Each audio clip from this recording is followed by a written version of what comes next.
So hello what's up, कैसे हैं आप सब इंटरस्टार्स। वेलकम वेलकम वेलकम, स्वागत है आप सबका टू दिस सेशन जहां हम सर रिवाइज करेंगे ऐसे 701। जहां हम रिवाइज करेंगे ऐसे 701। वीडियो पे आगे बढ़ने से पहले मेरी आपसे रिक्वेस्ट है, वीडियो पर लाइक जरूर कर दें, अपनी अटेंडेंस लगा दें एंड चैनल को जरूर सब्सक्राइब कर लें ताकि इस तरह की प्यारी प्यारी रिविजन्स आपके पास टाइम टू टाइम पहुंचती रहें। अब सर ऐसे 701 इज द अनदर ऐसे of the series of audit report, जो मैंने आपको ऑलरेडी पहली वीडियो में बताया था कि इसकी वेटेज रहती है सर कम से कम 10 से 12 नंबर। तो इस वाले पार्ट को आपने अच्छे से करके चलना है। ऐसे 701 सर किसकी बात करता है? ये बात करता है communicating the key audit matters. कहीं ना कहीं की ऑडिट मैटर्स कम्युनिकेट करने in the independent auditor report. अब सवाल आता है सर ये की ऑडिट मैटर क्या होते हैं? ध्यान से समझना। एक है हमारा ऑडिटर, एक है टीसीडब्ल्यूजी। अब सर ऑडिटर ना टीसीडब्ल्यूजी से बहुत बतियाता है, बहुत सारी बातें करता है, बहुत सारी इतनी सारी बातें करता है ना, मैं क्या बताऊं। इसने जितनी भी बातें करी इसके बारे में हमने कौन से ऐसे में पढ़ा था? ऐसे 260 में। अच्छा, ये नॉर्मल बातें होती है, सिग्निफिकेंट बातें होती हैं? सर टीसीडब्ल्यूजी, टीसीडब्ल्यूजी कोई नॉर्मल थोड़ी है, सिग्निफिकेंट बातें होती हैं। अब जितनी भी सिग्निफिकेंट बातें करिए ना, इसमें से ऑडिटर डिसाइड करेगा कौन से ऐसे मैटर्स हैं which are most significant in the audit of financial statement, और इनको ये बोल देता है की ऑडिट मैटर। तो सर एक बात बताओ, ये की ऑडिट मैटर ऑडिट रिपोर्ट में क्यों डाले? कैसी बातें कर रहे हो? तुम्हारे जब दो दोस्त एक दूसरे से कुछ चटपटी बातें करते हैं, तुम्हारा मन नहीं करता जानने का? करता है सर। तो ऐसी अगर मैंने किसी कंपनी में इन्वेस्ट कर रखा और मुझे पता है ऑडिटर और टीसीडब्ल्यूजी के बीच में बहुत गंभीर बातों पे बातें हुई हैं, तो ये जो चटपटी बातें हैं, क्या मेरा मन नहीं करेगा जानने का? सर करेगा। तो यही ऑडिटर करता है कि सिग्निफिकेंट बातों में से जो मोस्ट सिग्निफिकेंट होंगी इनको ऑडिट रिपोर्ट में डाल देगा as a key audit matter. Point clear है? क्लियर है सर। तो ये सब बातें मैंने सेलेक्ट कहां से करी? Selected from the matters communicated with TCWG. तो यही आपकी डेफिनेशन बन जाती है कैम की। ठीक है सर। अब सवाल आता है इसका पर्पस क्या है? पर्पस ये है कि ऑडिट रिपोर्ट से आप कम्युनिकेशन करते हो, हाँ, तो वो जो कम्युनिकेटिव वैल्यू है वो हमको बढ़ानी है। कहीं ना कहीं जो बातें ऑडिटर और टीसीडब्ल्यूजी में हुई वो सबके सामने आ गई ना खुल के, तो इसको कहते हैं transparency. So enhance the communicative value of the audit report by providing transparency about the audit. Transparency कैसे मिल रही है? कहीं ना कहीं आप एडिशनल इंफॉर्मेशन दे रहे हो टू द यूजर्स। ठीक है सर। साथ ही साथ ये असिस्ट करते हैं अंडरस्टैंडिंग द एंटिटी। आपको समझ आता है कि अच्छा एंटिटी में ये एरियाज हैं जहां पे सिग्निफिकेंट रिस्क है। ड्यूरिंग द ईयर एंटिटी ने ये सिग्निफिकेंट इवेंट्स और ट्रांजैक्शन करे तो सब समझ आता है। साथ ही साथ आपको पता चलता है कौन से एरियाज है जहां पे मैनेजमेंट की जजमेंट ज्यादा इन्वॉल्व है। ठीक है, तो पर्पस वाले पॉइंट को बस एक बार समझ के चलना, दैट्स इट। अब सवाल आता है सर कौन सी एंटिटीज के ऑडिट के लिए कैम कंपलसरी है या किसके लिए ऑप्शनल है? तो मैंने कहा दो केसेस हैं। It is compulsory for complete set of general purpose financial statement of listed entities. Complete set का मतलब है PNL, balance sheet, notes to accounts, cash flow सब आ गए। जनरल पर्पस फाइनेंशियल स्टेटमेंट का मतलब है जो जनरल पर्पस फ्रेमवर्क के हिसाब से बने। जनरल पर्पस फ्रेमवर्क यानी सारे यूजर्स को कैटर करने के लिए, किसी स्पेसिफिक यूजर के लिए नहीं। नॉर्मली जो फाइनेंशियल स्टेटमेंट बनते हैं, कौन सी एंटिटी? Listed entity. तो अब तक लिस्टेड एंटिटी में क्या क्या चीजें कंपलसरी हैं? Sir EQCR listed entity, independence की रिक्वायरमेंट कम्युनिकेट करनी to the TCWG listed entity. इसी तरह जो कैम है वो भी लिस्टेड एंटिटी के लिए कंपलसरी हो गया। किन एंटिटीज के लिए ऑप्शनल है? जहां पे पब्लिक का इंटरेस्ट है। पब्लिक का इंटरेस्ट लिस्टेड में भी है, बट इसके अलावा जो पब्लिक इंटरेस्ट एंटिटीज है वहां पे ऑप्शनल है, जैसे बैंक हो गया, इंश्योरेंस कंपनी हो गया, पेंशन फंड्स हो गया। ठीक है सर। अब आओ आगे, कैम डिटरमाइन कैसे करना है? कैम डिटरमाइन कैसे करना है? तो ये कहता है जो भी बातें आपने टीसीडब्ल्यूजी से करी उसमें से देखो कौन से ऐसे मैटर्स थे जहां पे सिग्निफिकेंट ऑडिटर अटेंशन था, उनको कैम बना लो। फॉर एग्जाम्पल 3 एरियाज हो सकते हैं सर। क्या? सबसे पहले कहता है सिग्निफिकेंट ऑडिटर की जजमेंट कहां? जहां मैनेजमेंट की जजमेंट है। मैनेजमेंट की जजमेंट कहां है? जहां अकाउंटिंग एस्टिमेट्स है। ऐसे अकाउंटिंग एस्टिमेट्स नहीं, ऐसे अकाउंटिंग में एस्टिमेट जहां पे है high estimation uncertainty. High estimation uncertainty यानी ये सिमिलर है जो हम पॉइंट पढ़ते हैं ना सिग्निफिकेंट रिस्क में, complex fraud, complexity of transaction, fraud, related party outside normal course of business, unusual nature, degree of subjectivity, significant development. तो जो हमने डिग्री ऑफ सब्जेक्टिविटी वाला पॉइंट पढ़ा था अबाउट द अकाउंटिंग एस्टिमेट, जहां पे वाइड रेंज ऑफ अनसर्टिनिटी है।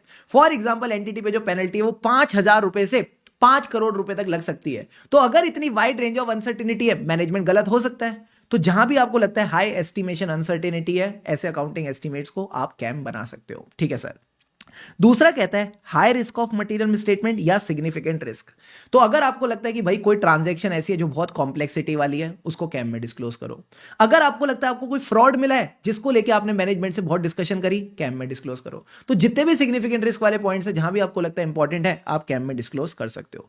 Plus during the year अगर कोई भी सिग्निफिकेंट इवेंट और ट्रांजेक्शन हुआ, it can be a KAM. For example, अगर आप HUL के ऑडिटर हो और आपने देखा ड्यूरिंग द ईयर इन्होंने एक्वायर किया मिनिमलिस्ट को, ठीक है, तो this can be a key audit matter. तो सिंपल सी बात है, 3 पॉइंट्स ध्यान रखेंगे, significant judgement, significant risk, significant transaction. Sir आपने इतनी फटाफट तीनों पॉइंट्स कैसे बोल दिए? क्योंकि मेरी फेवरेट लिस्टेड एंटिटी जिसका कैम रिपोर्ट होता है वो है टाटा, और टाटा में भी मेरा फेवरेट है JRT टाटा, मेरे फेवरेट है JRT टाटा। तो आपने याद रखना कैम का मतलब है सिग्निफिकेंट JRT। JRT बोले तो जजमेंट रिस्क ट्रांजैक्शन, बोलो जजमेंट रिस्क ट्रांजैक्शन, एक बार और, जजमेंट रिस्क ट्रांजैक्शन, 3 बार, 3 तिगाड़ा काम बिगाड़ा, 2 बार और बोलना पड़ेगा, सिग्निफिकेंट जजमेंट रिस्क ट्रांजैक्शन, एक बार और, जजमेंट रिस्क ट्रांजैक्शन। बैठ गया दिमाग में? बैठ गया सर। अब सर एक बात बताओ, जब कैम निकाल लिए हैं तो कम्युनिकेट भी कर देते हैं, तो communicating the key audit matter. अब मुझे बताओ कैम को कम्युनिकेट कैसे करूं? जो ओपिनियन वाला पैरा है उसी के अंदर घुसा दूं या अलग से बताना पड़ेगा? सर ये बड़ी महत्वपूर्ण चीज लग रही है, तो इसको अलग से बताओ। यानी एक सेपरेट सेक्शन डालो ऑडिट रिपोर्ट में जिसकी हेडिंग होगी की ऑडिट मैटर, उसके नीचे इंट्रोडक्टरी पैरा आएगा, उसके नीचे एक एक कैम को सेपरेट सब हेडिंग के साथ बताना, जैसे हमने देखा रिलायंस की रिपोर्ट में। सर क्या कैम को ले अलग हेडिंग आई? हाँ। फिर इसका इंट्रोडक्टरी पैरा आया? हाँ सर। फिर उसके बाद जितने भी कैम थे उसकी सेपरेट सब हेडिंग के साथ हमने कैम बताया, तो एक सेपरेट सेक्शन आएगा। अब सवाल आता है कि जो इंट्रोडक्टरी पैरा है उसमें कितनी चीजें आएंगी? 3 चीजें आएंगी, 1 2 3। पहली चीज है कैम को डिफाइन कर दो, यानी these are those matters that in the auditor's professional judgement most significant in the audit of financial statement of the current period. अब 2 सवालों का जवाब दो, मेरे सवालों का जवाब दो। क्या आपने इसका ऑडिट किया? हाँ किया। क्या आप इस पे एक अलग ओपिनियन दोगे? नहीं देंगे। तो सबसे पहले बोलना we have considered them during the audit, हमने इनको एड्रेस किया during the audit of financial statement. साथ ही साथ we do not provide a separate opinion on these matters, यानी जो ओवरऑल ओपिनियन है वही है, इसके ऊपर एक अलग ओपिनियन नहीं है। ठीक है सर। अब एक सवाल आता है, क्या मैनेजमेंट कहती है कि भाई जो रेवेन्यू रिकॉग्निशन है वैसी वो एक एरिया ऑफ सिग्निफिकेंट रिस्क, तो तुम उसको कैम में तो डालोगी। तो मैं ऐसी करती हूं, डिस्क्लोजर नहीं देती हूं। ठीक है सर। आपको फाइनेंशियल स्टेटमेंट में मटेरियल मिसस्टेटमेंट मिली, मैनेजमेंट कहती है क्यों मॉडिफाइड ओपिनियन देते हो, इसके बारे में कैम में बता दो। फिर क्या था, ये एंटिटी इतनी खराब थी कि यहां पे मटेरियल अनसर्टेनिटी भी है गोइंग कंसर्न को लेके, तो ये कहती है आप मुर्ग पैरा मत डालो, आप कैम पैरा डालो। तो मुझे एक बात बताओ, क्या कैम इन सब चीजों का सब्सटीट्यूट है? नहीं सर। ऑलवेज रिमेंबर, अगर डिस्क्लोजर है, मॉडिफाइड ओपिनियन है, मुर्ग पैरा है, ये आपको अलग से देने ही पड़ेंगे, जो कैम है वो इनका सब्सटीट्यूट नहीं है। सो हमेशा सारे बच्चे याद रखेंगे, इसके ऊपर 4 नंबर का प्यारा क्वेश्चन आ सकता है, प्लीज फोकस करके चलना। KAM is not a substitute of DMRS। ये सब्सटीट्यूट नहीं है disclosure in the financial statement, modified opinion as per SA 705, reporting as per SA 570 जो अपन मुर्ग पैरा डालते हैं, और कैम क्या नहीं है? KAM is not a separate opinion on individual matter. ठीक है, डन सर। अब सर एक बात बताओ, अगर एक ऑडिट है जहां पे डिस्क्लेमर ऑफ ओपिनियन है, डिस्क्लेमर ऑफ ओपिनियन का मतलब होता है एविडेंस नहीं मिला, कंक्लूजन नहीं है, तो हम ओपिनियन नहीं दे रहे। क्या मैं बोल दूं ऑडिट ही नहीं हुआ? तो जब ऑडिट ही नहीं हुआ तो क्या सिग्निफिकेंट, क्या मोस्ट सिग्निफिकेंट? तो जब कुछ मोस्ट सिग्निफिकेंट है ही नहीं तो कोई कैम रिपोर्ट करने की जरूरत नहीं है। तो quickly come to your notes, तो यही बात यहां पे लिख रखी है। और साथ साथ एक बात ध्यान रखना, अगर मैंने कोई कैम निकाला तो क्या मुझे TCWG को इसके बारे में बताना है? हाँ सर, बताना पड़ेगा। You need to communicate with TCWG, अगर कैम है चाहे कैम ना हो, चाहे कैम ना हो, दोनों केस में आपको बताना है। सर एक बात बताओ, मेरे पास ना कैम रिपोर्ट करने के लिए है ही नहीं, जो मैंने basis for adverse opinion section में दिक्कतें बताई हैं उसके अलावा कोई कैम नहीं है, या मैंने जो मुर्ग पैरा में बातें बताई हैं उसके अलावा कोई कैम नहीं है, तो क्या मैं कैम वाली जगह खाली छोड़ दूं? मैंने कहा खाली नहीं छोड़ना। चाहे आपका CA का पेपर हो चाहे कैम हो, हो चाहे आपका CA का पेपर हो या कैम हो, कभी भी खाली छोड़ के नहीं आएंगे, कुछ ना कुछ तो लिख के आएंगे। तो यहां पे बस इतना लिख दो, कोई कैम रिपोर्ट करने के लिए नहीं है। तो ये कहता है एग्जाम्पल के तौर पे except for the matter in basis for qualified और एडवर्स ओपिनियन सेक्शन और द मूर्ख section we do not have anything to report in this area. हमारे पास कुछ भी रिपोर्ट करने के लिए नहीं है। और आखिरी में बोला जब भी डिस्क्लेम करते हैं ओपिनियन तो कैम देने की जरूरत नहीं है। इसके साथ पूरा कैम वाला पार्ट हमारा कवर हो गया। ये जो कम्युनिकेशन विद TCWG वाला पॉइंट है, हाँ सर ये वाला जो पॉइंट है इसको ना आप ऐसे 260 से भी रिलेट कर सकते हो। सर क्या बात कर रहे हो? हाँ, जब मैंने आपको ऐसे 260 पढ़ाया था, जिस बच्चे ने पढ़ रखा है ना उसको मजा आ जाएगा। जब मैंने आपको ऐसे 260 पढ़ाया था तो क्या मैंने आपको बोला था कि आपको कहीं ना कहीं सिग्निफिकेंट फाइंडिंग्स रिपोर्ट करनी पड़ती है TCWG को? हाँ सर। उसमें क्या 5 बातें थी। सबसे पहला पॉइंट था उनके मतलब की बात, यानी सिग्निफिकेंट अकाउंटिंग प्रैक्टिसेस। फिर हमारे दुख, यानी जो आपको सिग्निफिकेंट डिफिकल्टी हो रही है। तीसरी बात थी जो आपने मैनेजमेंट से कम्युनिकेट करी, तीसरे बंदे से, यानी मैनेजमेंट वाली बातें आ जाती है, significant matters with the management. Fourth point था काम की बात। फोर्थ पॉइंट था काम की बात। और काम की बात में मैंने बोला था जब भी ऐसे कोई सर्कमस्टेंसेस होंगे, जब भी ऐसे कोई सर्कमस्टेंसेस होंगे which can affect the form और content of the audit report, आपको TCWG को बताना पड़ेगा। उसमें मैंने आपको ना कुछ एग्जांपल्स बताए थे। उन एग्जांपल्स में मुर्ग पैरा था, कैम पैरा आता है as per SA 701, modified opinion आता है एज पर 705। सो दोस्त यही बात मैंने यहां से लिंक करी है, यही पॉइंट मैंने यहां से लिंक करा है। जब ऐसे 260 ने बोला था कि जब भी आप अपने रिपोर्ट में इस तरह की चीजें ऐड करोगे TCWG को बताना, तो यही बात इन्होंने यहां पे भी लिख दी कि प्लीज TCWG को बताना मत भूल जाना, TCWG को बताना मत भूल जाना। ये प्यारी सी लिंकिंग आप ध्यान रखना, आपको बड़ा मजा आएगा। Now talking about the question bank, गिन के 2 क्वेश्चन है। पहला क्वेश्चन तो यही कहता है कि सर अगर ऑडिटर ने कुछ मैटर्स कम्युनिकेट करे हैं विद TCWG, उसको देखना है कौन से मैटर है जहां सिग्निफिकेंट अटेंशन है। डायरेक्टली नहीं बोल रहा कैम के बारे में बताओ, कह रहे कहां सिग्निफिकेंट अटेंशन है, तो कैम की बात कर रहा है। अगर कैम की बात कर रहा है तो बताओ क्या क्या आप कंसीडर करोगे कैम पहचानने के लिए? तो सिंपल है, शुभम सर ने सिखाया सिग्निफिकेंट JRT, जजमेंट, रिस्क और ट्रांजैक्शन। इनमें से जो मोस्ट सिग्निफिकेंट होंगे वो कैम बन जाएंगे। अगला वाला डायरेक्ट क्वेश्चन है MTP वाला कि बताओ कौन से मैटर्स है कैम पहचानने के लिए, तो वही पॉइंट आ गया।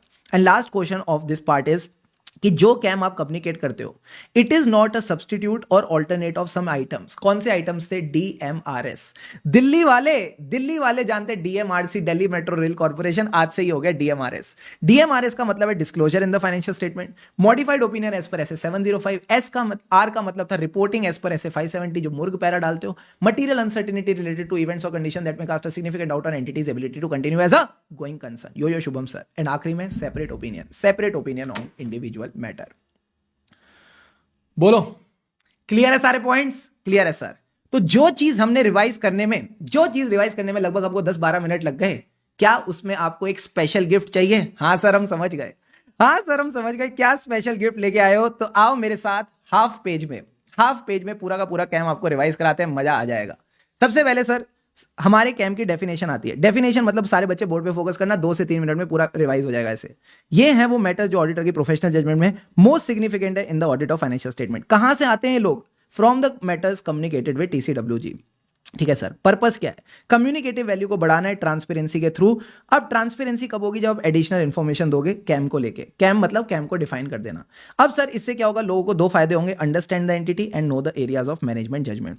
अब सर कैम कौन से होते हैं हमको ऑलरेडी पता है, significant JRT, significant judgement, significant risk, significant events और ट्रांजैक्शन ड्यूरिंग द ईयर। इनमें से जो मोस्ट सिग्निफिकेंट होगा वो कैम बनेगा। अब जब कैम निकाल लिया तो चुपचाप कम्युनिकेट करो। कम्युनिकेट करने के लिए आपको 3 बातें ध्यान रखनी है सर। क्या? सबसे पहले तो एक सेपरेट सेक्शन डालेंगे, ऐसा नहीं ओपिनियन में घुसा दिया, no no no no no, separate section डालेंगे कैम, उसके अंदर इंडिविजुअल एप्रोप्रिएट सब हेडिंग्स के साथ कैम बताएंगे। ठीक है सर।